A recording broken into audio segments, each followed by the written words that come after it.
So, last week, we introduced Laozi, right, and Daoism. So, since there's only a few of us here, I want to go around and we'll do a little quick review.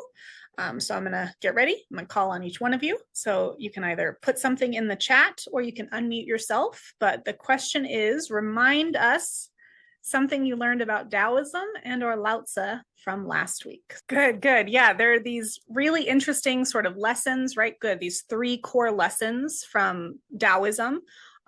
So this is going to be a little bit of a different way of understanding cultivating virtue than what we saw in Confucianism, right? So we had the sort of list of virtues from Kongzi, right? And from the ancient sages, and the golden age. And so, right, he was trying to recapture this period. But Daoism is, again, more bottom-up approach, trying to elicit more spontaneous intuitions in us. So the virtues as they are going to be different, right? Because they're not going to be, again, so top down, like here's what you have to do, and here's how you have to do it. Instead, it's more, here's a sort of way of being we want to try to achieve, right? So yeah, we can understand these as virtues, as sorts of states of mind or states of being or interacting with the world, right? But they do have this sort of inherent paradox that we find in a lot of Daoist teachings, which is that, yeah, it sounds like it's nothing, but maybe it's something,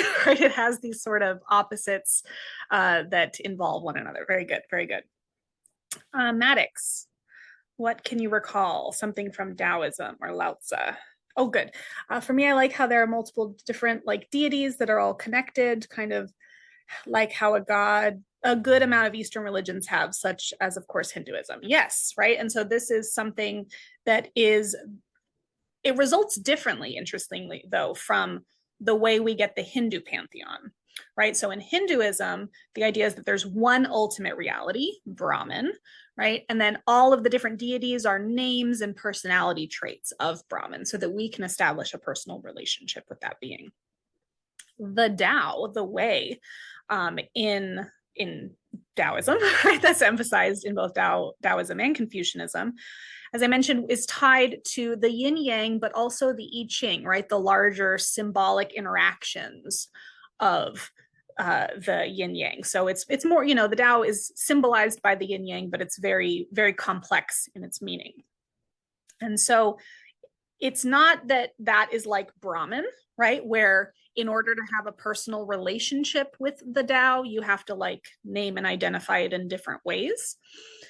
The deities that we see in the Daoist religion come from whatever indigenous practices were already present in that part of China at the time.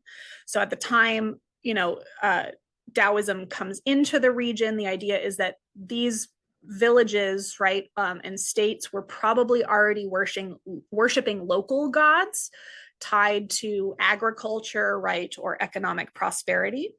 And so what Daoism would do is just sort of absorb those deities, right, and allow them to continue to be worshipped along with ancestors, right, in Daoist temples.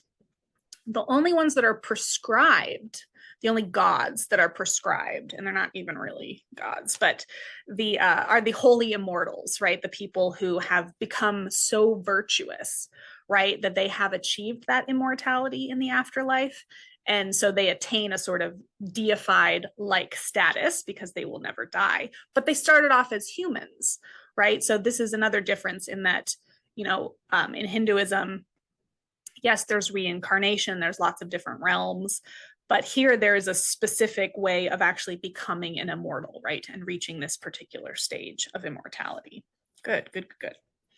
All right, who's next in my little window? Let's see, Maxwell.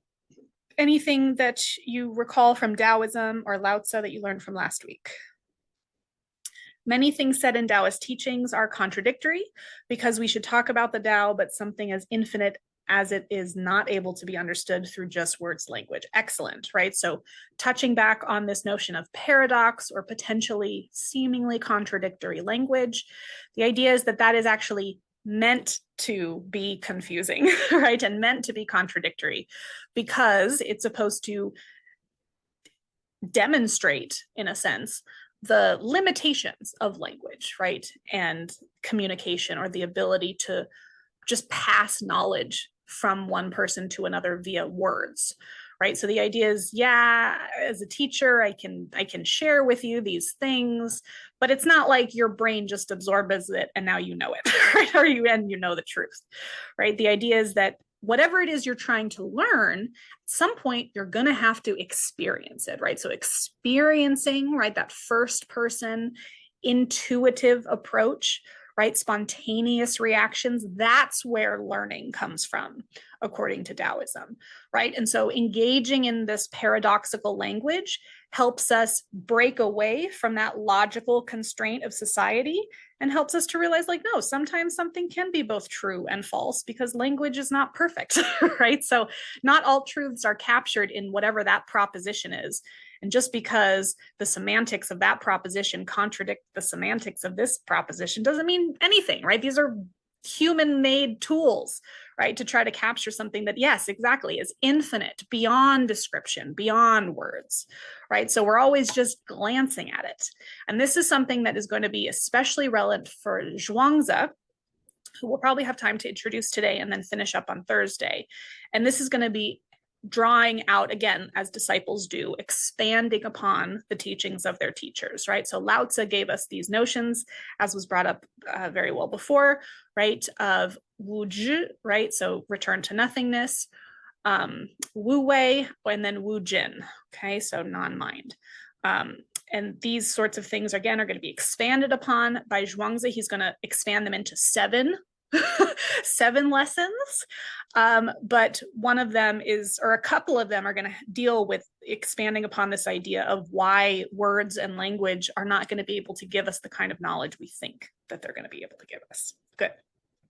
Lovely. So I think I understand what you mean, but just so we're all on the same page, can you elaborate a little bit, like maybe with an example of how something positive, right, some sort of order can come out of that chaos? Can you hashtag start that, like, Wu Wei weekend? I like, yeah, excellent, right? So by intentionally setting aside time to do nothing, right? It's not that you're actually doing nothing, it's that you're able to do the things that maybe bring you joy, that bring you peace, that recharge your battery. Whereas the other types of things that we tend to have to focus our time and energy on are the things that drain our batteries, right? So rest is not always just laying on the couch and, binge watching, some streaming service or something, right? It can actually be doing things, but doing it, yeah, from that more spontaneous place, that spontaneous intuition. Good, excellent. Thank you. Thank you. Okay, and let's see. Riley, you're next. Something you remember, something you learned, interesting. All right, so you've been behind, so you have no idea, working on catching up, but from the slideshow, the dualism in the form of yin yang is interesting. Yes, good. And to pivot on another element that Joseph mentioned, right, this notion of harmony and order coming out of chaos, we have to remember that part of breaking that paradox, that duality, right, that is so common in our perspective in the West, is remember that with the yin yang, there is a part of yin in yang and a part of yang in yin, right? Those little circles within the swoosh, right? It's important. It's not just, aesthetically pleasing and a cool symmetrical design. It's meant to show you that there has to be part of this other thing within it. And I think that's a really useful way of understanding or maybe dealing with some of the chaos that we see in life, right? So, while there's a lot of chaos in terms of, even the history of humanity, but certainly in the day-to-day of human existence, right? We are also creatures of habit.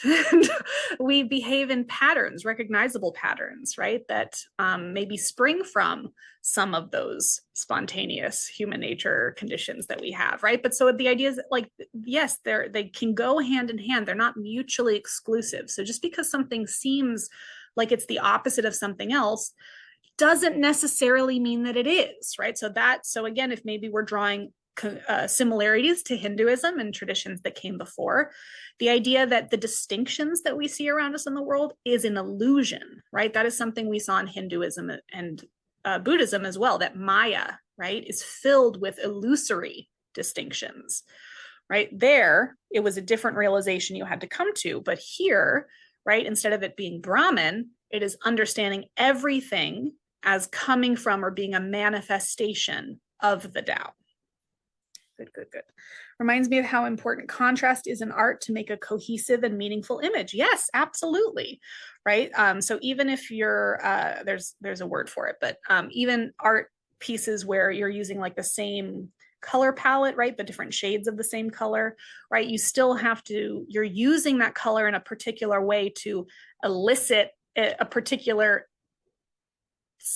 representation, right, or illusion, if you will, from the audience's perspective, right? So the idea is that if you want something to appear further away, that you should be using darker color, right? It's a trick, it's with the eye, right? And so we can manipulate these things where something is lighter, appears closer to the front, right? All of these really interesting things. So even when you have a chaotic painting, right? Something like even like a Jackson Pollock, something that might seem abstract or maybe doesn't make sense, still the same pattern recognition, right, in terms of our percept, right? There are lots of pattern orderly things that are going to play into how people perceive those works, right, and engage with them, right? And the idea is that this is true of everything in life. Everything in life is like this. You can say one thing about it, but then you can always say the equal and opposite thing. And that is really important if we're trying to, again, get some sort of moral philosophy or ethical theory from these traditions, right? And so here the idea, of course, would be that a certain type of person who lives in accordance with the Tao is definitely not going to be super judgmental, right, about things as good or bad, because that is embracing a concrete duality, right? Someone who is more in line with the Tao would understand, and this is something that I love the way David Hume said it. So even though he's a Western philosopher, I'm going to use it. He was when he was talking about the problem of evil, right? That, you know, we think that humans are either good or bad. He said most people lie betwixt the two, right? I like that word, betwixt, or in the gray area, as it were. Okay, and so, right, someone who truly understands the meaning of the Tao would understand that that is also true of ethical judgments as well, right? That anything that you could denote as good probably has some level of something bad in it, right? And anything that is denoted as bad could also still have some elements of good in it, right? There's no, things are not so purely one or the other, right? Things are always some sort of combination of both. So again, this can be useful in understanding, right? And maybe dealing with, coping with some of the things that we face in the world. But also, again, the idea is to attune ourselves to this such that, right, we can potentially be better, right? So there is a notion of better, but it's not in the sense of like morally good or perfect. It's just proximity to the Tao, right? And where we value things that are closer to it, right? More in line with them, more in line with one's nature, right? And then the more dangerous, right, components that lead us away from the Tao, that detach us from nature, are going to be just more problematic, right? So you're not going to see the sort of same harsh judgments of good or bad in this way. Good, good, good. All right. Yeah, no problem. Let me share my screen. All right. So I believe this is the slide we left off on last week, right? Really diving into this notion of paradox, right? How statements like this can be both true at the same time. And again, right, there's lots of things about the fact that language is socially constructed, right, which makes statements like this that seem like they're opposing, again, potentially both true at the same time, right? So the kind of wholeness we're talking about, right, maybe only comes from being broken, right? So broken, need something that is broken need not, you know, never be fixable and can never be whole again, right? That these things are somehow interrelated, right? So we went through each of these, right? And again, the idea is that we reflect on, even though knowledge cannot come from these sayings, right? Because language is not containing knowledge like that. There's still something that we can gain from, you know, focusing and thinking about them, right? And so the kind of way that they talk about certain passages from these texts, they talk about like chewing on them, right? Like you kind of have to roll it around in your mind, you know, work out a few different things. And the goal there is supposed to, again, break us away from societal dualistic constraints, right? And force us to say like, oh yeah, like I don't need to try to make sense of this so that, you know, there's no longer a contradiction, but understand that these things, again, can just both be true at once. All right. So with that, again, we've been making some comparisons between Daoism and Confucianism. And one of the other differentiations we can point out in terms of maybe why they have different approaches to how to cultivate virtue. I mentioned that they have different ideas of what that virtue is already. But here the question is, again, a question of human nature, right? So we talked a lot in Confucianism with Xunzi about the idea that human nature could potentially be bad and what that really means. Next week, we're going to see Mengzi and the idea, also a Confucian disciple, right? That human nature is good, but that just means we have moral sprouts, right? So the difference between Daoism and Confucianism is that the Confucian tradition is going to see human nature as something that is fixed. Wherever your starting point is, that's where it is, right? But according to Daoism, this is not fixed. Your human nature is not fixed because your conception of your human nature is something that society has constructed, right? So again, they're trying to get us out of the result of human nature from society and see what there was inherent in us before that, right? Outside of those societal constraints, right? So that includes like notions of good and bad, right? Those aren't going to be relevant in terms of understanding that. So Daoism is taking a little bit of a step back and saying, no, we need to not just accept the way society is creating people and then try to fix them from that. We need to understand the role that society has in creating the problem. Not that Kongzi didn't, right? But he thought that the role of society was then to just be better, right? Have better leaders in charge, not to get rid of that societal constraint, right? He wanted more of it. So focusing on a little bit of a different starting point.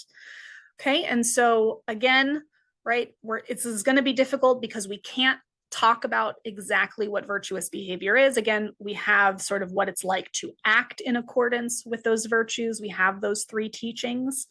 But so one of the other lessons or elements that's going to make Zhuangzi elaborate on Lao Tzu's teaching so much is the fact that it's hard to make sense of what we should do just simply by those three lessons, right? So how can we expand upon them? How can we really tell if someone is acting virtuously, right? If we're only able to look at examples of it because we can't possibly understand the whole Tao, right? And everything in its complexity, we can only look at instances of virtue, right? So here, again, it's going to be a little bit vague, like we saw in Confucianism, right? In Confucianism, we saw different answers to how a virtuous person would act because of the type of virtue they needed to cultivate, right? So maybe some people, it would be more virtuous for them to speak out, right? If they have, historically been very meek and reserved and not, defended themselves or what they think is right. Whereas for someone else who's like, can't shut up and talks all the time, the virtuous thing for them to do might be to, hold their tongue for a little bit, right? So similarly here, we're not going to get a straight, 1, 2, 3, but the idea is we can still try to figure out what a virtuous person might do, what they might look like. And there is going to be something about trying to delineate between someone's true motivation and what they're really trying to accomplish and maybe how they're presenting themselves. So a lot of discussions in Confucian Analects and Lao Tzu's Tao Te Ching are going to be, cautions against people who claim to be virtuous but aren't, right? Also very important in this day and age, right? People constantly, bragging about how wonderful they are, okay? So we have to just not look at what people are doing, but also look at why they're doing it. Okay, so when we can say that one is acting virtuously if they, one, do what's right, but they have to do it not from selfish motivations and not because they want to be seen as doing the right thing, right? So they can't be like, oh, people are going to judge me if I don't do this, or there's going to be too risky consequences if I break this law or do this bad thing, right? That's, again, still very egoistic motivations.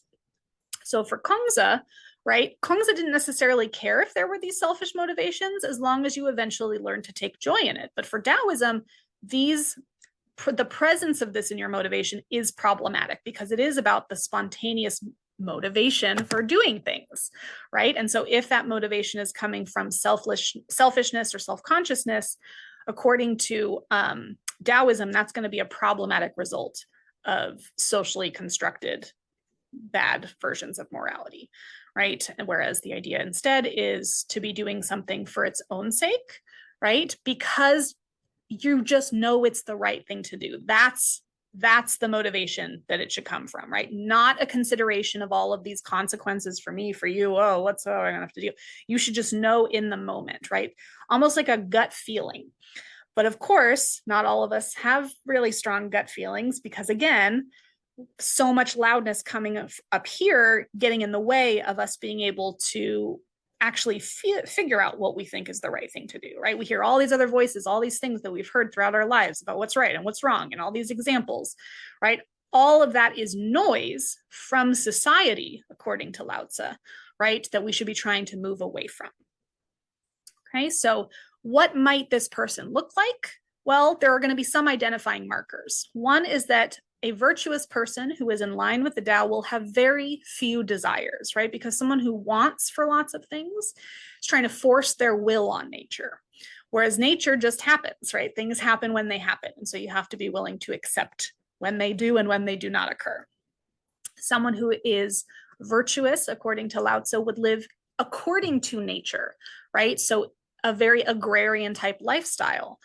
So this is something I think that's really useful in terms of like modern day environmental ethics, right? If you're thinking about how to live a good life, right, and be conscientious of your impact on the world around you, right, then maybe we don't buy, yes, your favorite produce because you can get it all year round, but it's got to be shipped from all these different parts of the world, right? Instead, maybe you can support local produce, right? Yes, it's seasonal, and yes, you'll have to be, maybe be a little less picky about what you get and when, right? But the idea is that we're not infringing upon the natural order of things by like injecting things with steroids and all of these other genetically modified elements that allow them to grow all year round, right? So again, the idea is that the lifestyle we lead impacts not just ourselves, but how those around us are living in union with nature.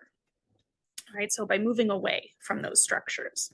And then of course, if we're talking about a virtuous ruler, this is something really interesting, right? They talk about what a virtuous ruler would look like. And for this, I always think of sports because you'll notice that people who are fans of sports, when their favorite referees are the ones who you don't know are there, right? If the referee is interjecting too much, right, you probably think that they're not allowing for the athletes to play the game, right? They're actually interrupting their ability to perform and get right. They're interrupting the flow of things, right? And it's usually perhaps we think based on ego or something very self-centered, right? So the idea is that the best people, right, the best people for governing are the people who are willing to stay in the shadows, right? The ones who don't need love or praise or prestige. No, it's hard to imagine leaders like that, right? Those who don't want rewards or don't use punishment, but who actually allow people to do things for themselves, right? So allowing people to govern. And so that is, again, if sports analogies are useful to you, right? Sort of like your ideal referee, that's the sort of ruler that you would want, right? Someone who's able to just set the stage such that things are allowed to occur smoothly from the get-go. And then, of course, right, they're going to have a certain way about them. They're going to have no need for hostility, right, because they're not going to be trying to control others through anger or deception, right? Even if they are trying to engage in some sort of debate or persuasion, right, they're not going to be, using language to manipulate, right? They might, try to gently persuade via some level of reasoning or rationale, right? But they're not going to be in a heated debate with you about something, right? Because again, they're not going to be of the opinion that knowledge can be imparted from that, right? So it would not be useful to engage in that sort of way. right? So again, in our larger comparison here between the Daoist tradition we get from Laozi and the Confucian tradition from Kongzi and Xunzi, we can see that there are vast differences, right, in terms of whether or not we should, give true testament to all of the traditions that came before us, what role we think certain authority figures have, right, especially teachers and classical texts, and then again, where we think knowledge comes from, which again, this is going to be the primary element that Zhuangzi is going to take up. So again, looking at their different approaches to virtue, Confucianism as Joseph pointed out, associated with yang is going to be more additive, seeing that there's something lacking in our human nature that virtue needs to add. Daoism is seen as more subtractive, right? You already have a good human nature or a virtuous one, right? We just need to subtract all of the social constraints that are prohibiting you from living in line with it, right? So here again, direct influence from Confucianism, top down, indirect influence from Daoism, bottom up, right? Coming from a natural state. So hierarchy versus non-hierarchy, anthropocentrism versus non-anthropocentrism, right? So the Confucian tradition is very human-focused on virtue, whereas Daoism obviously is more nature-focused. Okay, so that means that the power of the Tao in Confucianism is really more relegated to its control over humanity, whereas the power of the Tao in Daoism is seen as reigning over all things. So this, of course, we've seen has implications for how one is supposed to cultivate virtue. Again, we saw differences in the role of language and teachers and studying and things like this. And so why do you do something that is right in the Confucian tradition? Well, because it is the right thing to do. It's already been prescribed, right, as a virtue. Why do you do the right thing in Daoism? Well, because it's in your nature to do the right thing, right? So very different end results, even if they're in agreement in certain contexts as to what the right thing to do is. It's different as to why it's right, right? So here, eventually you have to take joy in it, but here you have to have the right motivations from the get-go, right? So here we're also going to see different sorts of analogies used for cultivating virtue, right? Because they're taking such a different position on human nature as a starting point. So in the Confucian tradition, right, because they see your nature as fixed, cultivating virtue is like trying to bend wood. It's really difficult. But according to the Daoist tradition, because your spontaneous nature is already good, right? Like a rock, it's already present, it's there. You are just slowly rushing water over it to refine it, right? To get away, to move away the imperfections and to smooth it out. I actually like, when we get to Neo-Confucianism, I think there's a better way of explaining that they have. But yeah, so we talked a little bit last week as well about the influence of Daoist religion, specifically on modern medicine and acupuncture and Tai Chi in terms of health benefits, right? So the idea here is that the search for immortality did lead us to actually prolonging aspects of human life and health. So some positives from that. But it's important to know how prominent these traditions are today. But again, unlike Western traditions, you can be both of these things at once, right? So you can engage in Confucian rituals, during the day at home, but you could have some Daoist health activities or other ritualistic practices as well. So things, again, they're not so mutually exclusive, which is why we're going to see Neo-Confucianism, right, them coming together in these interesting ways. All right, so any questions about Laozi and the origins of Daoism before we start Zhuangzi? Right, so we'll start him today and then we'll finish him up on Thursday.